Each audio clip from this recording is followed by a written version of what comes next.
All right, let's spring clean that supplement cabinet. This is the worst time of the year to be a kid in my house. Grumpy Dad is now having everyone unpack all the junk from the junk storage shed that, has to then go to the porch or the patio to then eventually get put back into the junk storage shed. And then we have to clean out the junk in the other junk storage rooms, the garage, all of that fun stuff. And I grind my teeth for half a Saturday that I just lost, watching the hours that I worked to buy the junk just like evaporate away for a second time.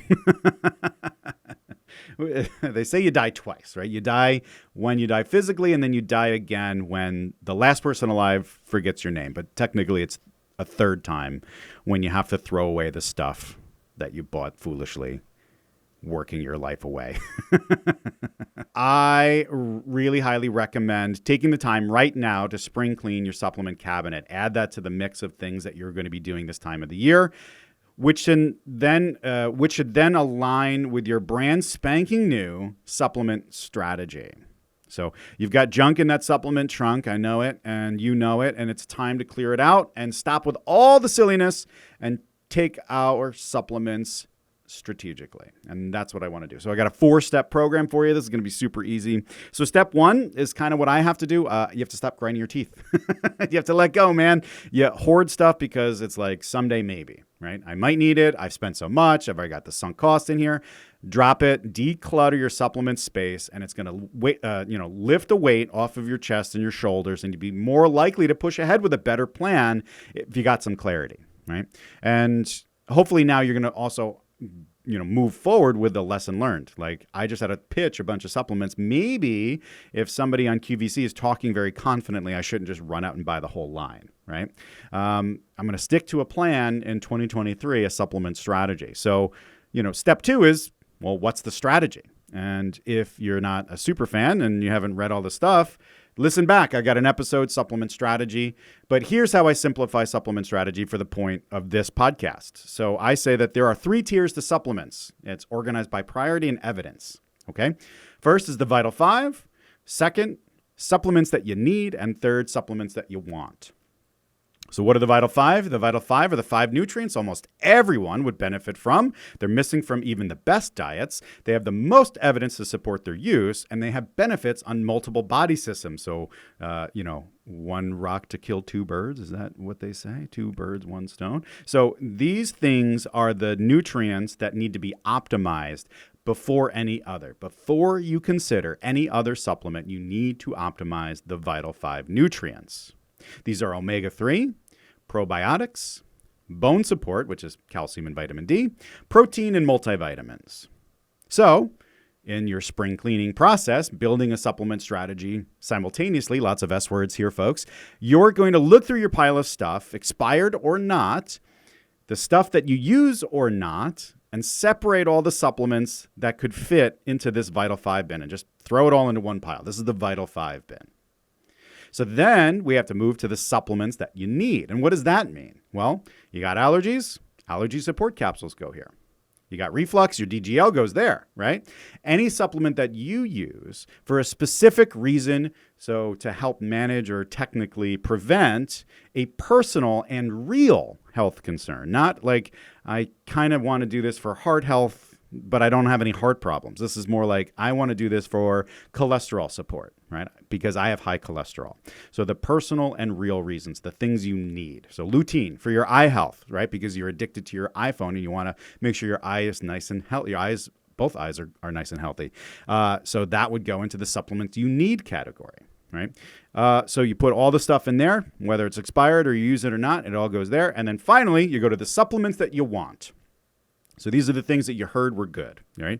These are the things you take for general wellness or because, somebody on TikTok or Whole Foods said, these are great for people and you're a person and you want to be great. Anything that you're unsure of why you use just goes into that pile of like the stuff that I want, because really if you needed it, you would really know why you needed it. The third step here, now that we've kind of separated our cabinet out into the 3 bins of a supplement strategy, we got to weed it out. So expired stuff or things that you no longer really use or you're unsure of, why you're using it. All the stuff in that last bin, I would just say chuck it without any hesitation at all. So if you're talking about the supplements that you want, the things that you're just doing because, and it's expired or you don't use it, just pitch it. Don't even think about it. Just blindly throw it away. Then we move to the supplements that we need bin, right? And here, what I would want you to do is to say, okay, so this product is expired. Why is it expired? Are they infrequently used? But they are very necessary, right? So, we want to measure the parameters that we set in the expiration date discussion and determine if we really should be pitching this. Is this thing important? Have I been storing it correctly? And is it gross, right? I can think of like zinc lozenges being something that's very important for cold season. And, whether or not you've stored it correctly will determine, is it really gross? Because I wouldn't want to take some zinc lozenge thing and put it in my mouth and have all that gross, nasty syrup mold mix, yummy, mixing around in my mouth, right? When you finally go to use it in 8 months. These are things that you would need for a specific reason, but they may be expired. So we need to kind of make a decision here.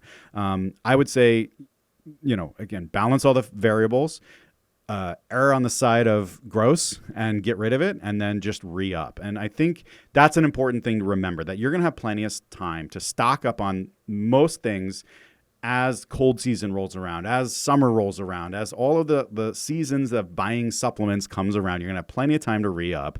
And sometimes you might want to re-up now in advance, right? You don't want to have to run out to the store for a cold remedy. It's allergy supplement time, so you better have some. Chuck the gross expired stuff, make a shopping list. That's how you do bin number 2. And then the Vital 5, any of that stuff expired? Because if it is, what you have to do now in this section of the supplement strategy is to go find a mirror in your house, and you have to take a cold, hard look at yourself. These are the supplements that matter. So how the heck could they possibly expire? So if you fell off the wagon, that's fine, man. I get it. It's time to get back on. Chuck those supplements, start fresh. Right? And step 4 of spring cleaning your supplements is get on a program. Get with the program and get on a program. It's time. Evaluate your supplement stack with a supplement strategist, such as myself, who's wearing his tight-fitting t-shirt today. Oftentimes I'm doing this for free, and make a stronger health and wellness plan, one that's going to make this time the last time that you're going to clear the junk out of this cabinet to move it into this cabinet to eventually just throw it away in a year or two. I can't keep you out of your basement. I can't keep you out of your closet. All the junk that's there, that's a different podcast, but I can help with your medicine cabinet. So again, I offer to you personalized recommendations and customized supplement strategies. Visit woodstockvitamins.com/consult. Set up a time to chat, and you're going to oftentimes get me because I still answer the phone around here, and we'll talk about your health and wellness plans. Maybe, check before you spring clean. That might be good. And then I can see what you got, and then we can make some real hardcore decisions there.